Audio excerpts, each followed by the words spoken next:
සියලු දෙනාටම සුබ දවසක් වෙන්න කියලා මුලින්ම ප්‍රාර්ථනා කරලා ඉන්නවා.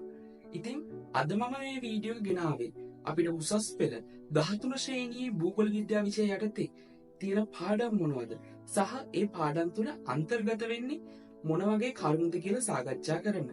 ඉතින් මම මීට පෙර වීඩියෝ එකේ කරා 12 ශ්‍රේණියේ තියෙන පාඩම් පිළිබඳව ඒ වීඩියෝ නරඹුවේ නැත්නම් ඒ වීඩියෝ එක නරඹලා ඉන්න 12 ශ්‍රේණිය වගේම තමයි අපිට 13 ශ්‍රේණිය මේ සියලු පාඩම් පෙළ ගැසිලා තියෙන්නේ භෞතික භූගෝල විද්‍යාව, මානුෂ භූගෝල විද්‍යාව සහ ප්‍රායෝගික භූගෝල විද්‍යාව කියන ප්‍රධාන කොටස් තුන යටතේ. ඉතින් අපි බලමු මුලින්ම අපිට භෞතික භූගෝල විද්‍යාව යටතේ 13 ශ්‍රේණියේ තියෙන පාඩම් මොනවද සහ ඒ පාඩම් තුල මොන වගේ කරුණුද අපිට ඉගෙන ගන්න තියෙන්නේ කියලා. 13 ශ්‍රේණියේදී අපිට භෞතික භූගෝල විද්‍යාව යටතේ ඉගෙන ගන්න තියෙන පළවෙනි පාඩම තමයි දේශගුණ වෙනස් වීම කියන පාඩම. මෙන්න මේ දේශගුණ වෙනස් වීම කියන පාඩම යටතේ අපිට ඉගෙන ගන්න තියෙන අනුමාත්‍රිකා කීපයක් ඔස්සේ. මම එක මෙහෙම පැහැදිලි කරොත් අපිට ඉගෙන ගන්න තියෙන දේශගුණ වෙනස් වීම වල බලපාන හේතු. මෙන්න මේ හේතු කිව්වට පස්සේ අපිට දේශගුණ වෙනස් වීම වල බලපාන භෞතික සාධක, ඒ කියන්නේ භෞතික සාධක වලට අපි ගණනවා හරිතාගරණ ආචරණ ක්‍රියාවලිය, හිරුලප, යමහල්, මෙන්න මේ වගේ දේවල් මේක කතා කරනවා. ඊට අමතරව දේශගුණ වෙනස් වීම වලට බලපාන මානව සාධක කතා කරනවා. කාර්මීකරණය, පොසිල ඉන්ධන දහනය, මෙන්න මේ වගේ ඒවා අපි කතා කරනවා. ඊට පස්සේ අපි කතා කරනවා දේශගුණ වෙනස් වීම මානව සාධක වලට බලපාන හැටි. ඒ කිව්වේ කෘෂි කර්මාන්තයේ දේශගුණය වෙනස් වුනහම කොහොමද බලපාන්නේ? කර්මාන්ත වලට දේශගුණය වෙනස් වුනහම කොහොමද බලපාන්නේ? මේ ආදි වශයෙන් අපි කතා කරනවා. ඊට පස්සේ අපි කතා කරනවා දේශගුණ වෙනස් වීම වල ත්‍රිවතාව. ඒ කියන්නේ දේශගුණ වෙනස් වීම වැඩිවීම වළක්ව ගන්න අපිට කරන්න පුළුවන් දේවල් මොනවද කියලා. ඒකදී අපි කාබන් විමෝචනය අවම කිරීම, අධිපරිභෝජනය සීමා කිරීම, මෙන්න මේ වගේ දේවල් මේකේ සාකච්ඡා කරනවා. ඊළඟට අපිට ඉගෙන ගන්න තියෙන දෙවෙනි පාඩම තමයි ජල සම්පත් හා ජල සම්පත් සංරක්ෂණය. මෙන්න මේ කියන පාඩම තුල අපිට කතා කරන්න තියෙනවා ලෝකයේ ජලයේ ස්වභාවය හා එහි ව්‍යාප්තිය අධ්‍යයනය කරන්න. එතකොට ලෝකයේ ජලය ව්‍යාප්ත වෙලා තියෙන්නේ කොහොමද? මතු පිට ජලය, සාගර ජලය, භූගත ජලය, මේ වායුගෝලීය ජලය, මෙන්න මේ වශයෙන් අපිට ඉගෙන ගන්න තියෙනවා. ඊට පස්සේ අපිට තියෙනවා ලෝක ජල සම්පත කෙරෙහි බලපාන සාධක අධ්‍යයනය කරමින් ජල සංරක්ෂණයේ වැදගත්කම පිළිබඳව හඳුනා ගන්න. එතකොට ලෝකයේ ජල සම්පත කෙරෙහි බලපාන සාධක, ජල සංරක්ෂණයේ අවශ්‍යතාව, ජල සංරක්ෂණයේ ක්‍රම හා එහි වැදගත්කම, මෙන්න මේ වගේ දේවල් අපිට මේක සාකච්ඡා කරන්න තියෙනවා. අපිට ඉගෙන ගන්න තියෙන ඊළඟ පාඩම තමයි ශ්‍රී ලංකාවේ ජල සම්පත් කියන පාඩම. මෙන්න මේ පාඩම තුල අපි කතා කරනවා ශ්‍රී ලංකාවේ ජල සම්පත් වල ස්වභාවය හා ව්‍යාප්තිය. එතකොට ශ්‍රී ලංකාවේ ජල සම්පත් කොහොමද ව්‍යාප්ත වෙලා තියෙන්නේ? ජල මූලාශ්‍ර මොනවද? ව්‍යාප්තිය මොනවද? මේ කියන කරුණු අපි මේක සාකච්ඡා කරනවා. ඊට අමතරව ශ්‍රී ලංකාවේ ජල සංරක්ෂණයේ වැදගත්කම පැහැදිලි කරන්නත් අපි මේ පාඩම ඔස්සේ ඉගෙන ගන්නවා. එතකොට ශ්‍රී ලංකාවේ ජල දූෂණය, ජලය අපතේ යාම, ජලය අධිභාවිතය, මෙන්න මේ වගේ දේවල් අපි මේකේ කතා කරනවා. ඊළඟට අපිට ඉගෙන ගන්න තියෙන පාඩම තමයි බියෝම සහ පරිසර පද්ධති කියන පාඩම. මේකදී අපි බියෝම කියන්නේ මොකක්ද, පරිසර පද්ධති කියන්නේ මොකක්ද කියලා සාකච්ඡා කරනවා. ඒ වගේම බියෝම වර්ග, උදාහරණ වශයෙන් කොත් නිවර්තන වනාන්තර, සෞම්‍ය කලාපීය වනාන්තර, කාන්තාර, තුන්ඩ්‍රා, මෙන්න වගේ බියෝම වර්ග අපි මේකේ සාකච්ඡා කරනවා. ඒවට ආවේනික ලක්ෂණ සාකච්ඡා කරනවා. ඊට අමතරව අපිට තියෙන ශ්‍රී ලංකාවේ පරිසර පද්ධති වල ව්‍යාප්ති හා ගති ලක්ෂණ හඳුනා ගන්න තියෙනවා. එතකොට ශ්‍රී ලංකාවේ පරිසර පද්ධති පිළිබඳව වනාන්තර, ලඳු කැලෑ, තෘණ භූමි, තෙත්බිම්, ඊට අමතරව ශ්‍රී ලංකාවේ පරිසර පද්ධති මුහුණ පාන ගැටලු, මෙන්න මේ වගේ දේවල් සාකච්ඡා කරනවා. ඊටත් අමතරව අපිට තියෙන ශ්‍රී ලංකාවේ පරිසර පද්ධති සංරක්ෂණය හා බැඳුණු සංකල්ප හා ආචාර ධර්ම පිළිබඳව අධ්‍යයනයක් කරන්න. එතකොට තෙත්බිම් වර්ග, වනාන්තර හා වනජීවී සංරක්ෂිත, ජලාශ සහ වැව් ආශ්‍රිත ජෛව පද්ධති, මෙන්න මේ වගේ දේවල් කතා කරනවා.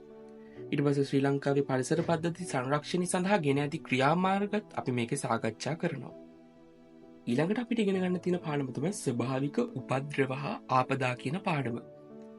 මෙන්න මේකදී අපි කතා කරන ස්වභාවික උපද්‍රවයක් කියන්නේ මොකද්ද, ආපදාවක් කියන්නේ මොකද්ද කියලා හැඳින්වීමක් කරනවා. ඊට අමතරව ලෝකයේ ස්වභාවික උපද්‍රව පැහැදිලි කරනවා. මේකෙදි අපි භූමිකම්පා, නිහඟ, ගිනි කඳු, සුනාමි මෙන්න මේ වගේ දේවල් මේ කතා කරනවා. ඊට අමතරව අපි මේකේ ලෝකයේ ස්වභාවික උපද්‍රව නිසා භෞතික හා මානුෂ පරිසරයට සිදුවන බලපෑම් විමර්ශනය කරනවා. මේකෙදි භෞතික පරිසරයට සිදුවන බලපෑම්, මානුෂ පරිසරයට සිදුවන බලපෑම් මේක සාකච්ඡා කරනවා. ඊට අමතරව අපි මේක කතා කරන ස්වභාවික උපද්‍රවවල තීව්‍රතාවය වැඩි වෙන්න මානුෂ සාධක කොහොමද බලපාන්නේ කියලා. මේකෙදි අපි අක්‍රමවත් ඉඩම් පරිහරණය නිසා කොහොමද ස්වභාවික උපද්‍රව වැඩි වෙන්නේ, වනහරණය නිසා කොහොමද මේ ස්වභාවික උපද්‍රව වැඩි වෙන්නේ ආදී වශයෙන් මේක සාකච්ඡා කරනවා. අපිට ඉගෙන ගන්න තියෙන ඊළඟ පාඩම තමයි ආපදා කළමනාකරණය කියන පාඩම. මෙන්න මේ පාඩම තුල අපි කතා කරනවා ආපදා කළමනාකරණය කියන්නේ මොකක්ද? ඊට පස්සේ ආපදා කළමනාකරණ චක්‍රය කියන්නේ මොකක්ද? ඊට අමතරව ශ්‍රී ලංකාවේ ආපදා කළමනාකරණ යාන්ත්‍රණය මෙන්න මේ වගේ දේවල් අපි මේක කතා කරනවා. ඊට පස්සේ අපිට ඉගෙන ගන්න තියෙන ඊළඟ පාඩම තමයි පාරිසරික සංවිධාන හා සෙසු ආයතන කියන පාඩම. මෙන්න මේකදී අපි කතා කරන ජාත්‍යන්තර වශයෙන් හා ප්‍රාදේශීය වශයෙන් පාරිසරික සංවිධාන වල භූමිකාව හඳුනා ගැනීමක් මේකේ සාකච්ඡා කරනවා. ඒ වගේම මේකදී අපි කතා කරන එක්සත් ජාතීන්ගේ පරිසර වැඩසටහන, ස්වභාව ධර්මයේ සංරක්ෂණය සඳහා වූ අන්තර්ජාතික සංගමය මෙන්න මේ වගේ සම්මුතීන් සංගම් වැඩසටහන් පිළිබඳව මේ පාඩම තුලදී අපි සාකච්ඡා කරනවා. ඒ වගේම ශ්‍රී ලංකාව තුල ක්‍රියාත්මක වන පාරිසරික සංවිධානවල භූමිකාවත් අපි මේකේ සාකච්ඡා කරනවා. ඒකදී අපිට මධ්‍යම පරිසර අධිකාරිය, විරල සංරක්ෂණ දෙපාර්තමේන්තුව ආදී වශයෙන් ශ්‍රී ලංකාවේ පරිසර සංරක්ෂණය වෙනුවෙන් ක්‍රියාත්මක වන ආයතන සහ ඒ කාර්යභාරයන් ආදී වශයෙන් මේක තුල සාකච්ඡා කරනවා. හරි, අපි දැන් මේ සාකච්ඡා කරේ 13 ශ්‍රේණියේ භෞතික භූගෝල විද්‍යාව යටතේ තියෙන පාඩම්. දැන් අපිට තියෙන්නේ මානුෂ භූගෝල විද්‍යාව යටතේ තියෙන පාඩම් පිළිබඳව සාකච්ඡා කරන්න. 13 ශ්‍රේණිය මානුෂ භූගෝල විද්‍යාව යටතේ අපිට ඉගෙන ගන්න තියෙන පළවෙනි පාඩම තමයි ආකර කර්මාන්තය කියන පාඩම. මෙන්න මේ පාඩම තුලදී අපි කතා කරනවා ලෝකයේ ආකර කර්මාන්ත ව්‍යාප්ත වෙලා තියෙන්නේ කොහොමද? නිෂ්පාදන ක්‍රියාවලිය, වෙළඳාම, ඒ ආශ්‍රිතව නිර්මාණය වෙච්ච ගැටලු සහ ප්‍රවණතා මෙන්න මේ වගේ දේවල් අපි මේක සාකච්ඡා කරනවා. එතකොට ආකර කර්මාන්තයක් කියන්නේ මොකක්ද කියන එක අපි මේකේ සාකච්ඡා කරනවා. ඒ වගේම මේකේ ආකර කර්මාන්ත කීපයක් ගැන අපි පූර්ණ වශයෙන් සාකච්ඡා කරනවා. උදාහරණ වශයෙන් පෙට්‍රෝලියම් කර්මාන්තය, ගල් අඟුරු කර්මාන්තය, යපස් කර්මාන්තය මෙන්න මේ වගේ කර්මාන්තයන් පිළිබඳව අපි මේ පාඩම තුළදී සාකච්ඡා කරනවා. අපිට ඉගෙන ගන්න තියෙන ඊළඟ පාඩම තමයි ශ්‍රී ලංකාවේ ඛනිජ සම්පත් කියන පාඩම. මෙන්න මේ පාඩම තුළදී අපි කතා කරන ශ්‍රී ලංකාවේ ඛනිජ සම්පත්වල ව්‍යාප්තිය කොහොමද, නිෂ්පාදන ක්‍රියාවලිය, මේ ආශ්‍රිතව තියෙන ප්‍රවණතා මෙන්න මේ වගේ දේවල් කතා කරනවා. එතකොට ශ්‍රී ලංකාවේ ඛනිජ සම්පත් හඳුන්වලා ශ්‍රී ලංකාවේ ඛනිජ සම්පත් පිළිබඳව අපි එකින් එක කීපයක් තෝරගෙන අධ්‍යයන කටයුතු සිදු කරනවා. උදාහරණ වශයෙන් මිනිරන්, ඛනිජ වැලි, ඇපටයිට් මෙන්න මේ වගේ කියන ඛනිජ සම්පත් පිළිබඳව අපි පූර්ණ වශයෙන් සාකච්ඡා කරනවා. ඊට අමතරව අපි මේ කතා කරන ශ්‍රී ලංකාවේ ආර්ථිකයේ ඛනිජ සම්පත් වල වැදගත්කම. ඒ කියන්නේ ශ්‍රී ලංකාවේ ආර්ථිකයට ඛනිජ සම්පත් කොහොමද දායක වෙන්නේ කියලා අපි මේකේ සාකච්ඡා කරනවා. මේකදී අපි කතා කරනවා මේ ඛනිජ සම්පත් මේ කර්මාන්ත ආශ්‍රිතව රැකියාවන් උත්පාදනය වෙලා තියෙනවා. ඊට අමතරව කාර්මික අමුද්‍රව්‍යයක් ලෙස යොදාගෙන නිෂ්පාදන කටයුතු කරන්න පුළුවන්.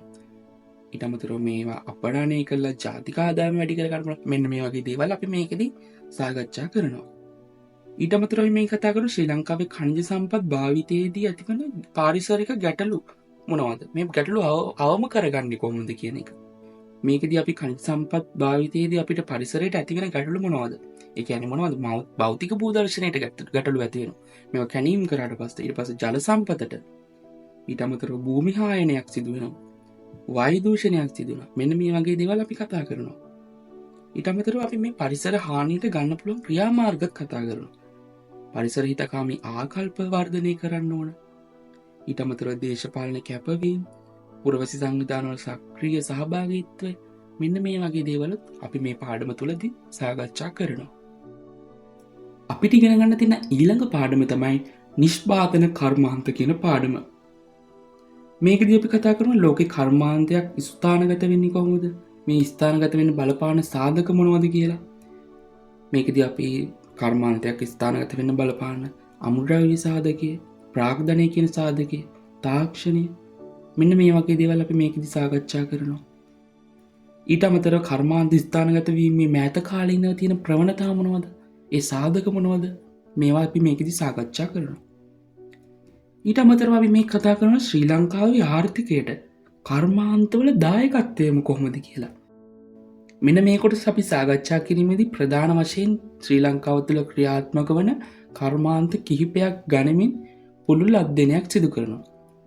උදාහරණ වශයෙන් ශ්‍රී ලංකාවේ සිමෙන්ති කර්මාන්තය, සීනි කර්මාන්තය, ඇඟලුම් කර්මාන්තය මේ ආදී වශයෙන් ශ්‍රී ලංකාව තුළ ක්‍රියාත්මක වන කර්මාන්ත ගැන අපි පුළුල් අධ්‍යයනයක් සිදු කරනවා. ඊට අමතරව අපි මේක සාකච්ඡා කරන ශ්‍රී ලංකාවේ කර්මාන්ත ස්ථානගත වීමට බලපාන ලද සාධක මොනවද කියලා. කර්මාන්තයන් ශ්‍රී ලංකාව තුළ ස්ථානගත වෙන්න බලපාපු සාධක. ප්‍රාග්ධනය, ඊට අමතරව ප්‍රවාහන පහසුකම්, මෙන්න මේ ආදී වශයෙන් අපි මේකේ සියලු කරුණු සාකච්ඡා කරනවා. අපිට ඉගෙන ගන්න තියෙන ඊළඟ පාඩම තමයි ශ්‍රී ලංකාවේ සංචාරක කර්මාන්තය කියන පාඩම. මෙන්න මේ පාඩම තුළදී අපි සාකච්ඡා කරනවා ශ්‍රී ලංකාවේ සංචාරක කර්මාන්තයේ ගති ලක්ෂණ මොනවද?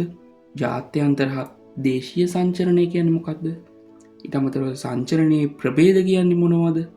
ඊට අමතරව සංචාරක කර්මාන්තයේ බලපෑම් ආර්ථිකයට කොහොමද බලපෑම් ඇති වෙන්නේ? සංස්කෘතියට කොහොමද බලපෑම් ඇති වෙන්නේ? පරිසරයට කොහොමද මේ සංචාරක කර්මාන්තයෙන් බලපෑම් ඇති වෙන්නේ කියලා මේකේ සාකච්ඡා කරනවා. ඊට අමතරව අපි මේකේ ශ්‍රී ලංකාවේ අනන්‍යතාව රැකගනිමින් සංචාරක කර්මාන්තයේ ප්‍රවර්ධනයට වර්ධනය කිරීමට ගන්න පුළුවන් ක්‍රියාමාර්ග මොනවද කියලත් මේ පාඩම තුළදී අපි සාකච්ඡා කරනවා. ඊට අමතරව අපි කතා කරනවා සංචාරක කර්මාන්තයේ අහිතකර බලපෑම් අවම කිරීම සඳහා ගන්න පුළුවන් ක්‍රියාමාර්ග මොනවද කියන එක සාකච්ඡා කිරීම. මෙන්න මේ කියන කරුණු අපි ශ්‍රී ලංකාවේ සංචාරක කර්මාන්තය කියන පාඩමේ තමයි සාකච්ඡා කරන්නේ. අපිට ඉගෙන ගන්න තියෙන ඊළඟ පාඩම තමයි ගෝලීයකරණය කියන පාඩම. මෙන්න මේ පාඩම තුළදී අපි කතා කරනවා ගෝලීයකරණය කියන්නේ මොකක්ද කියලා. ගෝලීයකරණය පිළිබඳව හැඳින්වීමක් කරනවා. ඊට අමතරව ගෝලීයකරණයේ ගති ලක්ෂණ පිළිබඳව හඳුනා ගන්නවා. ගෝලීයකරණය මගින් ඇති වෙන වාසි, අවාසි මෙන්න මේ වගේ දේවල් අපි මේකේ සාකච්ඡා කරනවා. ඊට අමතරව ගෝලීයකරණයේ ප්‍රධාන වාහක, ඒ කියන්නේ ගෝලීයකරණය ව්‍යාප්ත කිරීමට බලපාන සාධක මේකදී අපි කතා කරනවා. එතකොට ප්‍රධාන වාහක වශයෙන් අපි මේක සාකච්ඡා කරනවා තොරතුරු හා සංනිවේදන තාක්ෂණي, බහුජාතික සමාගම්, මානව සංචලන වේගවත් වීම. මෙන්න මේ කියන කොටස් මේ ගෝලීයකරණයේ ප්‍රධාන වාහක යටතේ අපි විමසුමකට ලක් කරනවා. ඊට අමතරව අපි මේක කතා කරනවා ගෝලීයකරණය සංවර්ධනය වෙමින් පවතින රටවලට බලපාන්නේ කොහොමද කියලා. ඒ කියන්නේ ගෝලීයකරණය සංවර්ධනය වෙමින් පවතින රටවලට සිදුවරන යහපත් බලපෑම් මෙන්ම අයහපත් බලපෑම්ද අපි මේක සාකච්ඡා කරනවා. මේ සාකච්ඡාව තුළදී අපි ප්‍රධාන වශයෙන් කොටස් 3කට බෙදලා තමයි මේ සාකච්ඡාව සිදු කරන්නේ. ඒ කියන්නේ ගෝලීකරණය මගින් සංවර්ධන වීමෙන් පවතින රටවලට සිදු කරන යහපත් බලපෑම් හා අයහපත් බලපෑම්, ආර්ථිකය ඔස්සේ, සමාජ හා සංස්කෘතිය ඔස්සේ, දැනුම හා තාක්ෂණය ඔස්සේ කියන මේ කොටස් 3 යටතේ තමයි මේ කොටස් 3ට ඇතිවන යහපත් බලපෑම් මෙන්ම අයහපත් බලපෑම් සාකච්ඡා කරන්නේ. අපිට ඉගෙන ගන්න තියෙන ඊළඟ පාඩම තමයි කලාපීය සංවිධාන කියන පාඩම. මෙන්න මේ පාඩම තුළදී අපි තෝරගත්ත කලාපීය සංවිධානයන් කිහිපයක් ගැන ඒවල තියෙන කාර්යභාරය විමර්ශනයට ලක් කරනවා. මේකෙදී අපි තෝරගන්නවා කලාපීය සහයෝගීතාවය සඳහා වූ දකුණු ආසියානු සංවිධානය, අග්නිදිග ආසියානු සංගමය, යුරෝපා සංගමය වැනි මේ සංවිධානයන් ගැන ඒවල කාර්යභාරය විමසුමකට ලක් කරනවා. හරි, දැන් අපි සාකච්ඡා කරේ මානුෂ භූගෝල විද්‍යාවයටදී තියෙන පාඩම් පිළිබඳව. දැන් භෞතික භූගෝල විද්‍යාව සහ මානුෂ භූගෝල විද්‍යාව යටතේ තියෙන පාඩම් පිළිබඳව අපි සාකච්ඡා කරා. දැන් අපිට ඉතුරු වෙලා තියෙන්නේ ප්‍රායෝගික භූගෝල විද්‍යාව යටතේ තියෙන පාඩම් පිළිබඳව සාකච්ඡා කරන්න. දැන් අපි බලමු ප්‍රායෝගික භූගෝල විද්‍යාව යටතේ 13 ශ්‍රේණියට තියෙන පාඩම් මොනවද කියලා. 13 ශ්‍රේණියේ අපිට ප්‍රායෝගික භූගෝල විද්‍යාවේ තියෙන පාඩම තමයි භූගෝල විද්‍යාත්මක දත්ත කියන පාඩම. මෙන්න මේ පාඩම යටතේ අපි දත්ත මූලාශ්‍ර විමර්ශනය කරනවා. ඒ කියන්නේ නිර්වචනයන් ඉදිරිපත් කරනවා. දත්ත මූලාශ්‍ර මොනවද? දත්ත වර්ග මොනවද? ඊට අමතරව දත්ත එක්රැස් කිරීමේ ක්‍රම. දත්ත එක්රැස් කිරීමේ ක්‍රම මොනවද? ඒව පරීක්ෂාවකට ලක් කරනවා. එතකොට අපි ඒකෙදි ප්‍රාථමික දත්ත රැස් කරන ක්‍රම මොනවද? ද්විතීයික දත්ත රැස් කරන ක්‍රම මොනවද? මෙන්න මේ වගේ කියපු කරුණු මේකදී සාකච්ඡා කරනවා. ඊට අමතරව අපි මේකදී සංඛ්‍යාන විද්‍යාත්මක ක්‍රම මගින් දත්ත විශ්ලේෂණය හා විවරණය සිදු කරනවා. මේකදී අපි සංඛ්‍යා විද්‍යාත්මක ක්‍රම භාවිතයෙන් දත්ත සංවිධානය හා වගුගත කිරීම සිදු කරනවා. සංඛ්‍යාත ව්‍යාප්ති ගොඩනැගීම සිදු කරනවා. දත්ත විශ්ලේෂණය සඳහා සරල සංඛ්‍යාන ශිල්ප ක්‍රම යොදා ගන්නවා. කේන්ද්‍රීය ප්‍රවණතා, මාතය, මධ්‍යනය, මධ්‍යස්ථය, මෙන්න මේ වගේ දේවල් අපි මේකෙදි භාවිතා කරනවා. ඊට අමතරව අපකිරණය, දත්ත නිරූපණය ඔස්සේ අපි මේකෙදි සංඛ්‍යාන විද්‍යාත්මක සටහන් හා ප්‍රස්ථාර හැඳින්වීමත් මේකෙදි සිදු කරනවා. ඊට අමතරව දත්ත විශ්ලේෂණය හා විවරණය සඳහා ප්‍රස්ථාරික ක්‍රමවේද යොදා ගැනීම අපි මේක සිදු කරනවා. මේකෙදි අපි ජාල රේඛය, සංඛ්‍යාත බහුවස්ත්‍රය, සංඛ්‍යාත චක්‍රය, සමුච්චිත සංඛ්‍යාත චක්‍රය මේ ආදී වශයෙන් අපි මේකෙදි සාකච්ඡා කිරීමක් සිදු කරනවා. එතකොට අපි මේකෙදි ප්‍රස්ථාරික ක්‍රමවේද, රේඛා ප්‍රස්ථාර, තීරු ප්‍රස්ථාර, සක්සටහන්, මෙන්න මේ වගේ දේවල් මේ පාඩම තුලදී අපි සාකච්ඡා කරනවා. ඊට අමතරව අපි මේකෙදි සාකච්ඡා කරනවා දත්ත විශ්ලේෂණය සඳහා සිතියම් විද්‍යාත්මක ක්‍රම ශිල්ප යොදා ගැනීම සම්බන්ධයෙන්.